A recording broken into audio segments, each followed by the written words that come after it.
ఇప్పటి వరకు లెగ్తో చేశారు కదా, ఇప్పుడు హ్యాండ్స్తో ఎలా చేయాలో నేను చేస్తాను. ఫస్ట్ నేను చేసిన తర్వాత నాతో పాటు చేద్దరు కానీ. పూర్ణమండలం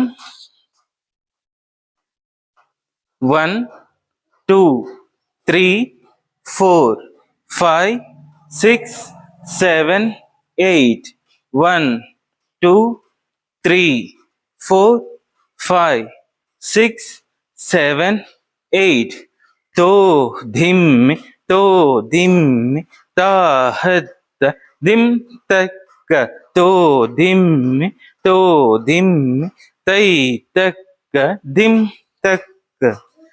చేయండి పూర్ణమండలం. 1 2 3 4 5 6 7 8 1 2 3 4 5 6 7 8 1 2 3 4 5 6 7 8.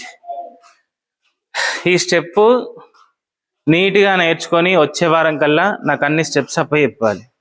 మళ్ళీ ఇంటి దగ్గర కూడా ప్రతి స్టెప్కి కౌంట్ చేసుకుంటూ ఎన్ని స్టెప్స్ అయినాయో కూడా చెప్పాలి. అర్థమైందా? ఇప్పుడు ఈరోజు మీకు స్టెప్ అర్థం కాకపోతే వీడియో షార్ట్లో వస్తుంది, చూసుకొని నీట్గా ప్రాక్టీస్ చేయండి. కాళ్ళు ఒకసారి, చేతులు ఒకసారి గమనించండి.